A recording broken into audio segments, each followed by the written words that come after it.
Deseamos saludar a todos los que están asistiendo a las clases de la introducción al Nuevo Testamento y deseamos en este día tratar algunas de las temáticas que hemos establecido en el temario de estudios.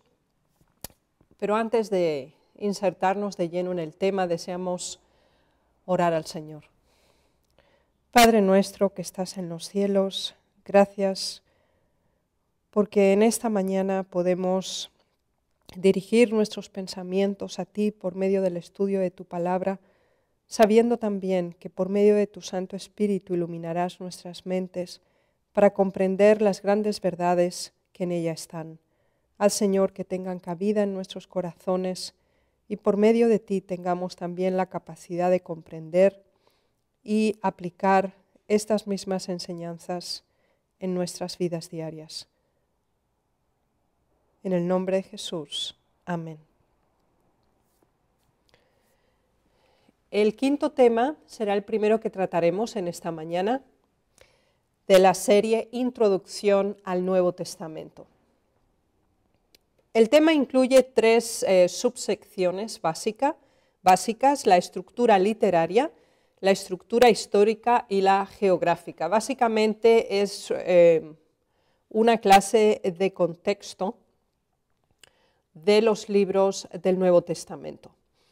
Como ya habíamos explicado en clases anteriores, los evangelios corresponden a la primera sección del Nuevo Testamento.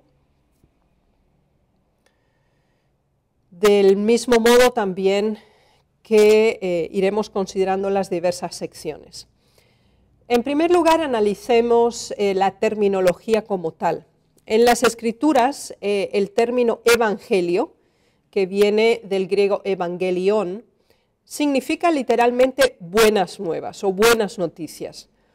Y sabemos que precisamente es el nombre más adecuado para el contenido de estos 4 primeros libros, precisamente porque incluyen las buenas nuevas de la salvación a través de la venida de Jesús a la tierra, su vida aquí, así como su ministerio, las diversas enseñanzas por él expuestas y también su muerte, resurrección y ascensión. El término como tal de evangelios no fue aplicado desde el principio que se tuvo conocimiento de la transcripción escrita de las transmisiones orales iniciales por parte de los testigos oculares. Así pues, sería después del periodo neotestamentario, después de ese primer siglo, cuando empieza a aplicarse o a darse a conocer estos 4 primeros libros del Nuevo Testamento bajo el término genérico de los evangelios, ya que básicamente tenían el propósito de englobar los hechos relacionados con la estadía de Jesús aquí, en la tierra. Básicamente, el tema que unifica los 4 evangelios es la encarnación, la vida ejemplar, el ministerio público, la muerte vicaria, la resurrección y la ascensión de nuestro Señor Jesucristo. Entonces, considerando que estos 4 libros están unidos por el tema que incluyen, no implica que están del mismo modo redactados, ni mucho menos, ni que coinciden tampoco en el tiempo en que fueron transcritos, lo cual hace tanto más fidedigna la información contenida en ellos. Pero acerca de los evangelios en sí disponemos de una lección como tal. Así pues, los evangelios forman un núcleo compacto en relación a la temática, aunque los autores son diversos, escritos en circunstancias y momentos diferentes, y no siendo todos ellos testigos oculares. 2 son testigos oculares, 2 son testigos referenciales. Así pues, la modalidad o el género literario de los evangelios consisten en una narración autobiográfica, aunque cada evangelio por sí mismo tiene un estilo propio de descripción de la estadía de Jesús en esta tierra. Las epístolas es la segunda sección del Nuevo Testamento y también la más extensa. El término epístolas se usa para cualquiera de los 21 libros, desde Romanos hasta Judas inclusive. La mayoría de las epístolas o cartas fueron dirigidas a una iglesia específica, a personas específicas. Tenemos, por ejemplo, el caso de Filemón, pero también consisten en el modo epistolar de circular, es decir, genéricas. No están dirigidas a un grupo específico, a una iglesia, a un individuo, sino a la cristiandad en general. Así que básicamente tienen 3 características las epístolas que permiten una clasificación diferenciada dentro de este género literario. Es decir, por una parte tenemos las dirigidas a grupos específicos, tenemos la segunda subcategoría dirigida a los cristianos como un todo, a la generalidad, y una tercera subsección dirigidas a individuos específicos. Las epístolas también pueden diferenciarse de acuerdo a su contenido, no solamente a quién va dirigida, sino si éstas se tratan netamente de epístolas doctrinales, epístolas didácticas, epístolas personales, etc. Pero generalmente la motivación de practicar el estilo literario epistolar tenía el propósito de resolver problemas que surgían en las iglesias, fueran males morales, como en 1 Corintios, o en Gálatas, como herejías doctrinales. La necesidad de aclarar puntos doctrinales que quizás no se entendían en forma completa o que era necesario ampliar, y que es un estudio por sí mismo de un tema específico, es, por ejemplo, la epístola a los Hebreos, o aquellas otras que tienen propósitos de instrucción administrativa o eclesiástica, considerando en este momento 1, 2 de Timoteo y también Tito. Así pues, el género epistolar era un estilo literario propio de la época que ya se había institucionalizado por parte del Imperio griego y era considerada un estilo intelectual, un estilo elevado de presentar principios que deseaban exponerse a manera de ensayos, diríamos hoy, o con el objetivo de exponer un tema en forma explicativa, pero sin considerar la extensión como un volumen en sí mismo. Así que las epístolas intentan ser una exposición doctrinal o explicativa de un tema específico dirigida a una situación concreta, generalmente, y exponer la argumentación en la forma más sintética y más compacta posible. Ese era el propósito genérico de las epístolas, que hoy denominaríamos dentro de la estructura investigativa como ensayos literarios.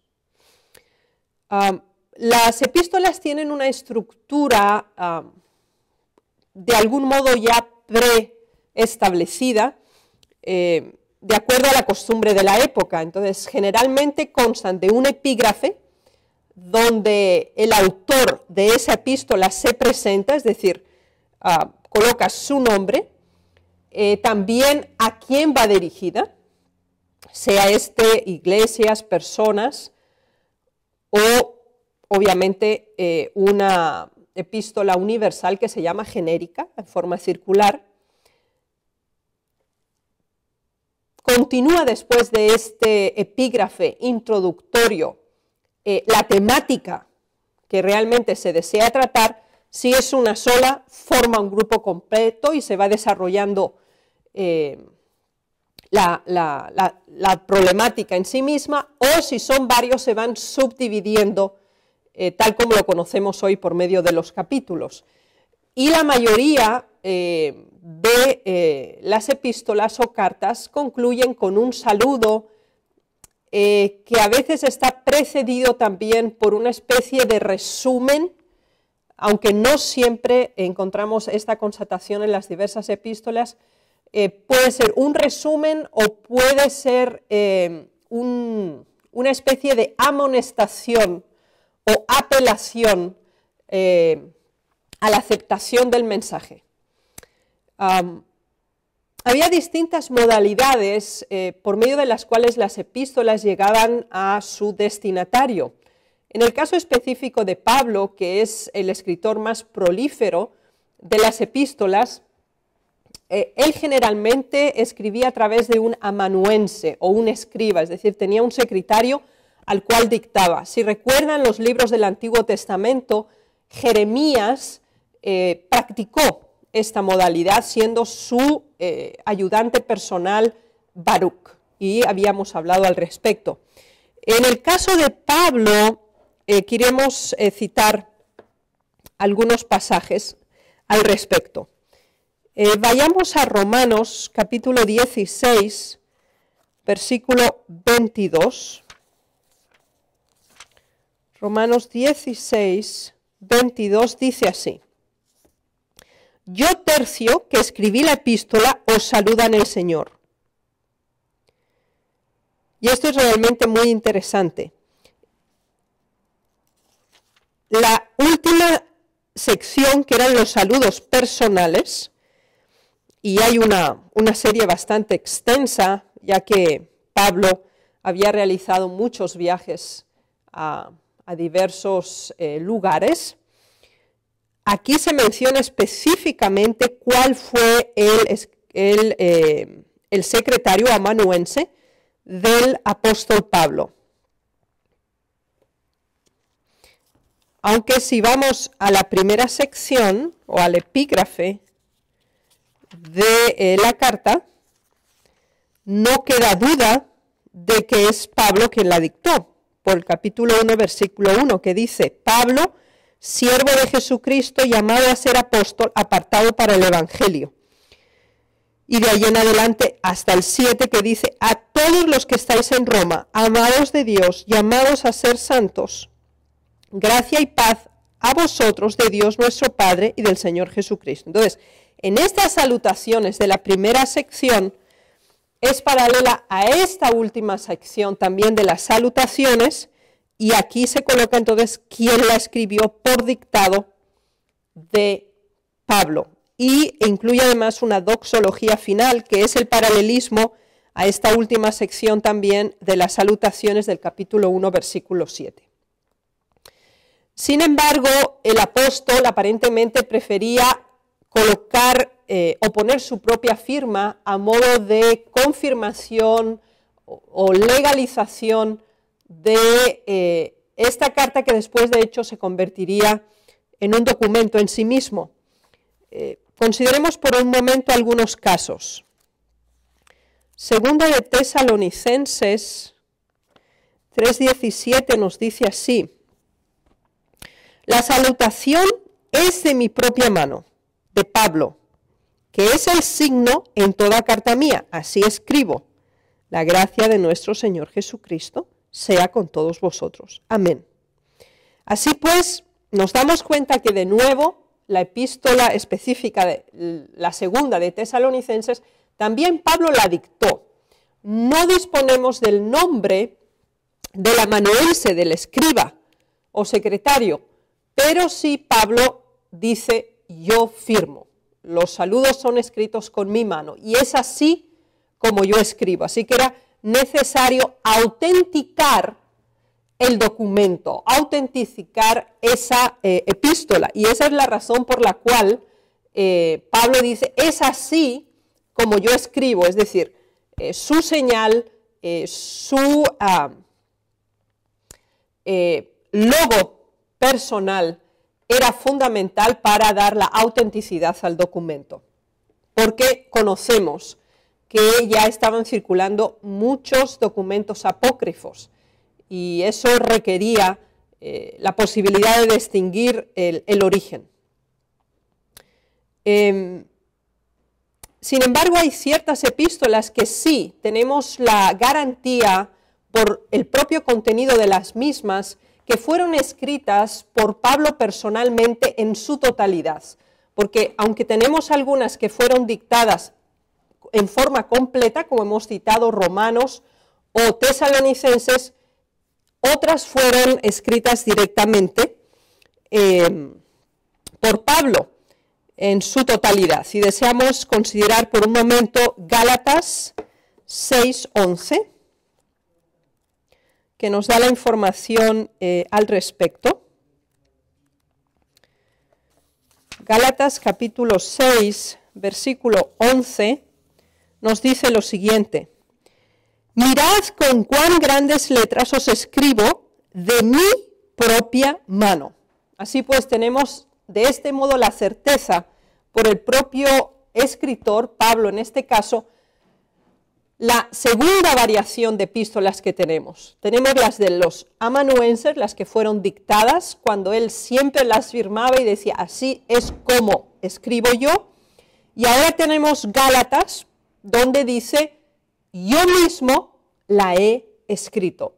Y de algún modo intentaba de ese modo hacer claro a los Gálatas cuán importante, cuán significativo era para él y cuánto interiorizaba el problema que estaban enfrentando, que él procedió a escribirles directamente.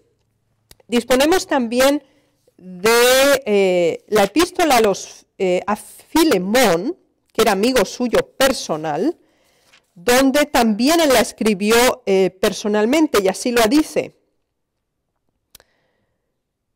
Versículo 19 dice, yo Pablo lo escribo de mi mano. Se trata obviamente de Onésimo y de toda la situación rodeada con su huida, pero aquí de nuevo Pablo confirma que él lo había escrito con su propia mano. Tenemos también otros matices acerca de las modalidades epistolares, como por ejemplo las de primera, segunda de Timoteo y Tito, las cuales se conocen en este caso como epístolas pastorales, ya que la temática que incluyen no tiene el propósito de aclarar o resolver un problema doctrinal básicamente, aunque sí encontramos esta constatación, pero la motivación de esta es ayudar, fortalecer, instruir y guiar a estos dos misioneros, Timoteo y Tito, que Pablo introdujo en la activa obra misionera. Y por eso en 1 Timoteo capítulo 5, versículo 20 se nos dice, oh Timoteo, guarda lo que se te ha encomendado, evitando las profanas pláticas sobre cosas vanas y los argumentos de la falsamente llamada ciencia, etc. Y dice, la gracia sea contigo. Aunque es una carta personal, el contenido obviamente tiene un gran significado, y esa es la razón por la cual Pablo se dirige en una forma tan íntima, como al principio también de la carta. En el capítulo 1, versículo 2 dice, a Timoteo, verdadero hijo en la fe. Pablo amaba realmente a Timoteo y lo ayudó en forma especial en su desarrollo como aquel que debía continuar. Timoteo, Tito y posteriores como Marcos también formaron esa segunda generación que había sido formada bajo los auspicios de los discípulos y los apóstoles. La carta de Tito entra dentro de esa misma estructura de epístolas pastorales y obviamente se percibe a lo largo de la epístola por su contenido y su dinámica. Es interesante comprobar que no todas las epístolas de Pablo fueron incluidas en el canon. Pablo escribió más epístolas o cartas de las que nosotros tenemos en la Biblia y vamos a comprobarlo. Primera de Corintios 5:9 nos dice lo siguiente. Primera de Corintios 5:9 dice así: os he escrito por carta que no os juntéis con los fornicarios. Así que aquí tenemos constatación de que hubo todavía un carteo mayor con los corintios. También tenemos la carta a los laodicenses y bueno, algunos de los escritos apócrifos intentaban arguir el tema precisamente de que estos eran estas otras epístolas. Sin embargo, no están incluidas posiblemente porque no tengan el contenido que los convierte en universales o de necesidad común.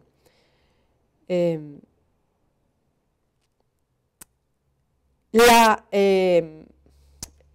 temática que incluyen las epístolas nunca se consideraron como la idea de Pablo, o simplemente se consideraban la expresión de sus propios pensamientos, sino que ya el propio Pablo escribió de tal modo conforme el Señor le había revelado, conforme el Señor le había dicho. Y deseamos considerar algunas de estas citas. Al leer en 1 Corintios 14:37 se nos confirma esta misma comprensión de las epístolas. 1 Corintios 14:37. Si alguno se cree profeta o espiritual, reconozca que lo que os escribo son mandamientos del Señor. Así pues queda claro que las epístolas han sido inspiradas, las que tenemos, no eran simplemente ideas o modo de pensar de Pablo, específicamente se declara son mandamientos del Señor. Tenemos más citas al respecto. Leamos en el mismo 1 Corintios capítulo 7, versículo 40. Pero a mi juicio, más dicho será si se quedare así. Y pienso que también yo tengo el Espíritu de Dios. Una vez más se constata la inspiración. Una tercera cita, 1 Tesalonicenses 4:8, nos confirmará este mismo pensamiento. 1 Tesalonicenses 4:8. Así que el que desecha esto no desecha a hombre, sino a Dios, que también nos dio su Espíritu.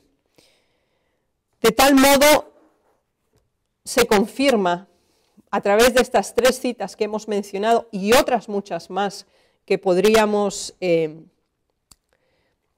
leer, como las cartas, aunque le decimos la carta de Pablo a, son de hecho mensajes inspirados por el Señor. Sabemos que Pablo no era solo un apóstol que Dios mismo había escogido y ordenado por Cristo, sino que además era un profeta que recibió visiones y revelaciones del Señor. Y podemos comprobar que esto es así. Por ejemplo, en Hechos 13:1,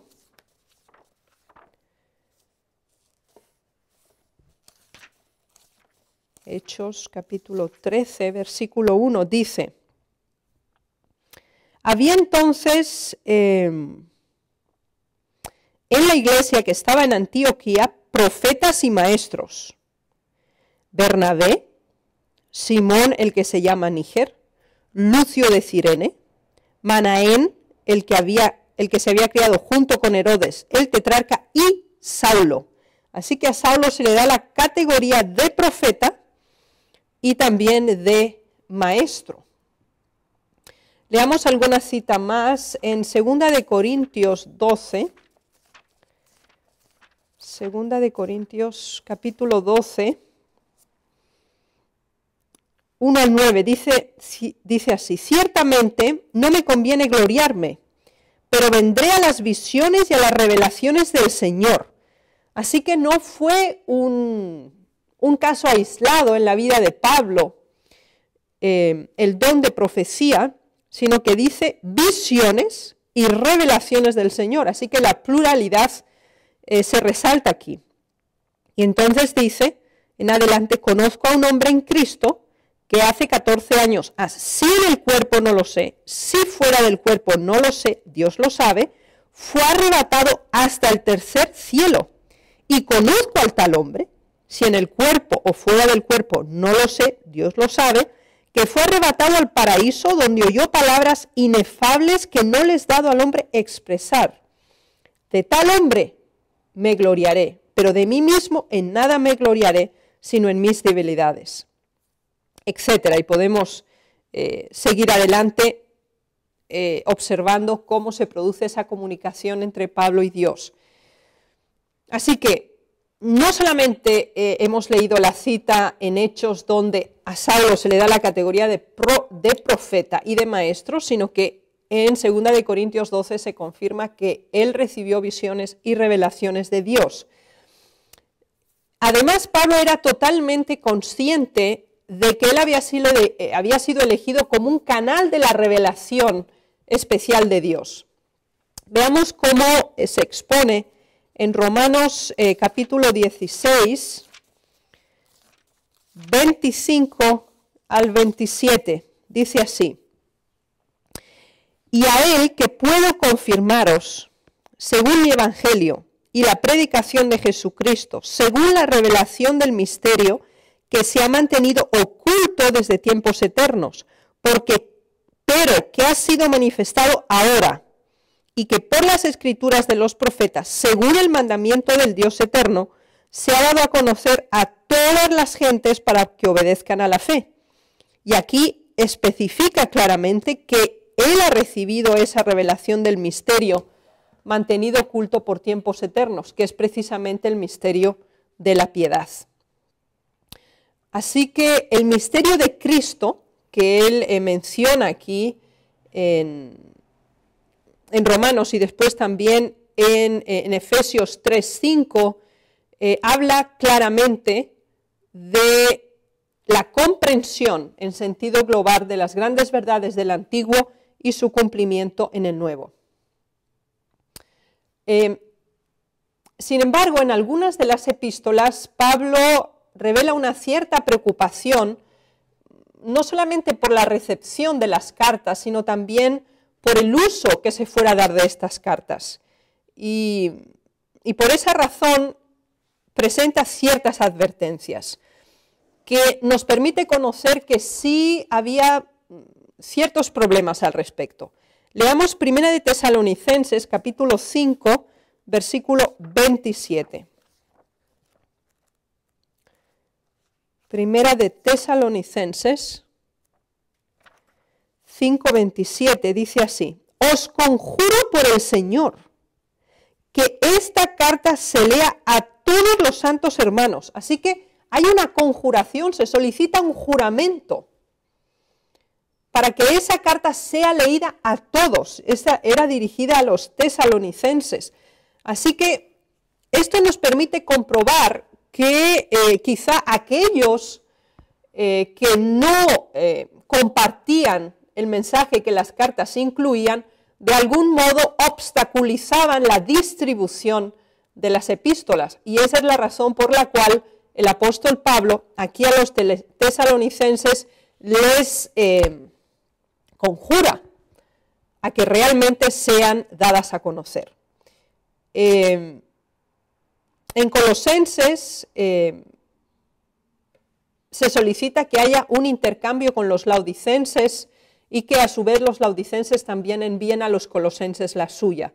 Así que se lean los lugares correspondientes a los cuales originalmente va dirigida, en este caso los tesalonicenses, a toda la hermandad en Tesalónica, pero también que las cartas a su vez se intercambien entre las iglesias o los diversos grupos de creyentes. Es interesante notar que, sin considerar las cartas que eran personales, dirigidas específicamente a un individuo, estas que eran dirigidas a creyentes en áreas geográficas específicas, no implicaba solamente una iglesia concreta, sino a toda esa área geográfica. Por ejemplo, a los Gálatas. Cuando Pablo escribe a los Gálatas, le dice que dirige la carta a las iglesias de Galacia, lo cual implicaba, y sabemos por los informes bíblicos, que había muchas iglesias en la región de Galacia, que era una región. Así que tenía que haber una rotación distributiva de esa carta a los Gálatas a todas las iglesias, lo cual implicaba reproducción y distribución. El mismo caso lo encontramos en la epístola a los Corintios, donde en 2 de Corintios 1:1 se menciona claramente que no se dirigió la epístola solo a la iglesia de Corinto, sino a todos los santos que estaban en Acaya, que era la región donde Corinto estaba enmarcada. También tenemos ese mismo principio en la carta a los Efesios. Por eso el mensaje dice que la epístola se dirige a los que están en Éfeso, lo cual implica también esa transmisión de iglesia en iglesia.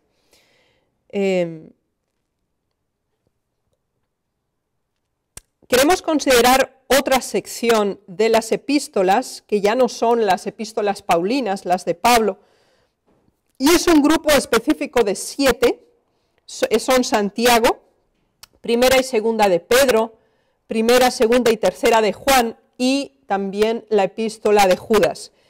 Estas generalmente se colocan bajo la subsección de epístolas universales, a diferencia de las de Pablo, que de algún modo están identificadas no con el nombre del autor, sino con el nombre del destinatario, sea este una región, una iglesia, un grupo de iglesias o un individuo. Sin embargo, estas 7 están dirigidas a la hermandad en general y en ese sentido tienen una dinámica y una estructura algo diferente.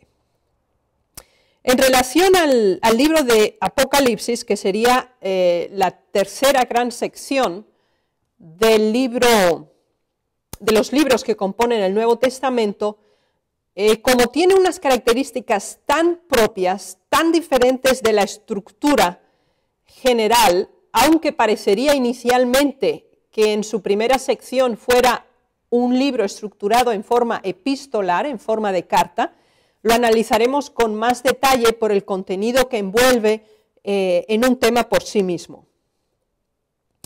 Queremos en este momento centrarnos en la estructura histórica en el cual se está desarrollando todo este gran movimiento de intercambio de información, sea oral en una primera fase, sea escritural en una segunda fase, así como posteriormente esa tercera fase de canonización. En la gráfica que tienen en imagen podrán constatar que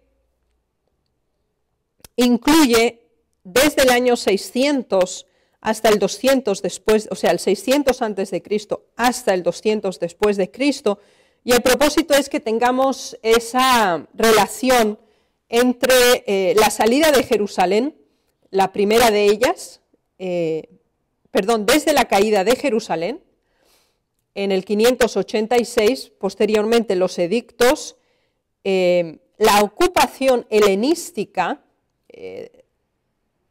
que fue especialmente significativa en el Nuevo Testamento, ya que produce toda una serie de reacciones, sea el griego ptolemaico como el periodo griego seleucida, que coincide especialmente con la dinastía macabea del 167 al 143 y que marcó en forma significativa no solo la estructura social, sino también la estructura ideológica que encontraremos a lo largo de todo el Nuevo Testamento.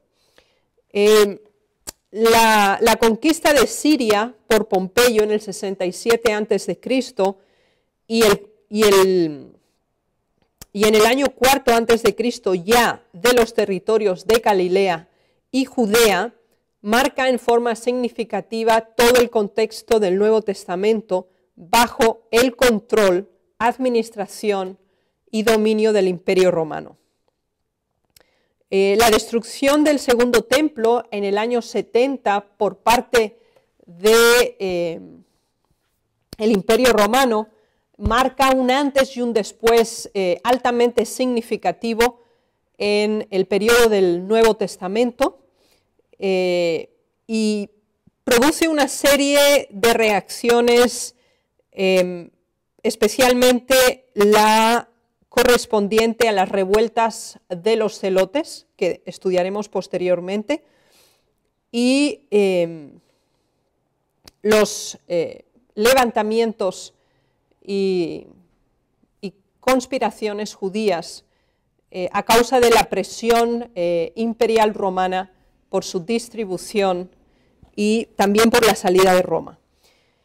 Así que estamos enmarcados claramente en el Imperio Romano, en una de sus épocas más gloriosas, de mayor extensión, y incluye también el periodo, uno de los periodos de mayor opresión, especialmente en su segunda fase.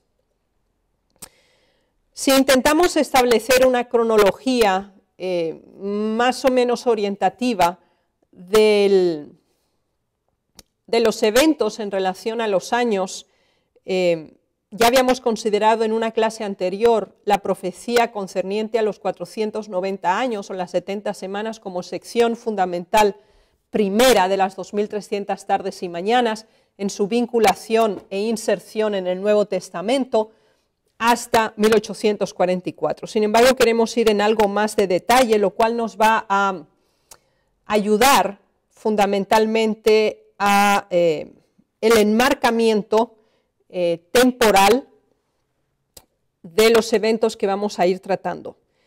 Si tenemos esa primera fase básica de los evangelios que incluyen la venida, la vida, el ministerio, la pasión, la muerte, la resurrección y la ascensión de Jesucristo, añadiendo a este grupo también el libro de los Hechos, encontraremos ahí hasta el momento del año 34, de acuerdo a la profecía. La conversión de Pablo en el año 35 es un momento de gran significación dentro de esta iglesia apostólica cristiana, ya que Pablo fue un elemento dinámico de impulso y potencial para la distribución del evangelio hacia los gentiles. Tenemos esos 3 años de estadía en Arabia por parte de Pablo. Cuando él visita Jerusalén, es ese primer contacto directo con los dirigentes máximos de la obra. No fue fácil ese primer contacto, pero sí se facilitó y a partir de ahí la labor de Pablo es altamente proactiva. Otro elemento básico que marca este gran periodo, mientras que encontramos el martirio de Esteban como un elemento significativo por la cesación del pueblo de Israel como pueblo de Dios, la ejecución de Jacobo, hermano de Juan, en el año 44, y el encarcelamiento de Pedro en el tiempo de la Pascua, y también cuando muere Agripa I, implica un movimiento significativo de extensión mayor, con mayor intensidad hacia el exterior. Por eso entre el 44 y el 45 se nos explica en Hechos 11:26 cómo Bernabé trae a Pablo a Antioquía, y Pablo queda ahí por un año completo y la actividad fue de un éxito asombroso por medio del poder de Dios. Se produce un gran intercambio entre Antioquía y Jerusalén, y ya después, desde el 45 al 47, tenemos ese primer viaje misionero de Pablo, después que los estudiaremos con detalle cada uno de ellos. El 49 es una fecha altamente significativa porque es el primer concilio de Jerusalén y fue un momento significativo en la estructura doctrinal y en la toma de posición respecto a la presentación del Evangelio a aquellos que no eran judíos de origen. Y inmediatamente después, Pablo inicia su segundo viaje misionero, que ya no está limitado al cercano Oriente y Asia Menor, sino que se produce la inserción en otro continente, en Europa. Ya en el 51, Pablo se establece por algo más de 1 año y medio en Corinto, y en el 52, habiendo iniciado en el 49, es cuando se concluye el segundo viaje misionero. El tercer viaje misionero sigue inmediatamente después, prácticamente desde el año 53 al 58, donde de nuevo se confirma la obra en Asia Menor y se extiende, y lo mismo ocurriría en Europa, que ya se había intrusionado y establecido en el segundo viaje misionero. Las persecuciones por parte de los judíos implicarían esa primera fase de persecución. La segunda sería por parte del Imperio Romano. Y Pablo es encarcelado y llevado a Cesarea, donde permaneció por 2 años, desde el año 58 al 60, como consecuencia de esta presión de los judíos ante el gobierno romano, con el fin de aplastar y destruir el avance del cristianismo.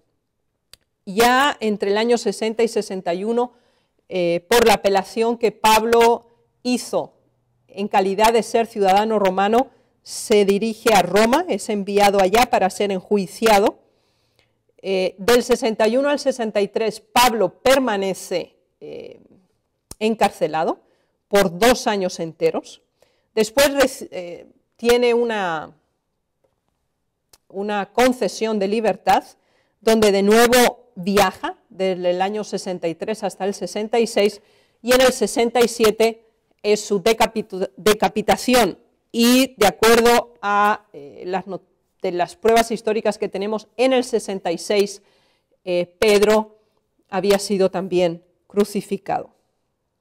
Dentro de este contexto que hemos analizado, encontramos la estructura geográfica.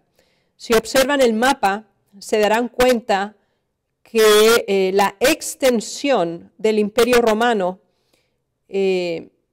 había sido muy bien planificada y conformaba un área compacta, porque se extendía desde Gran Bretaña a Israel e incluyó toda el área occidental de Europa y también Asia Menor.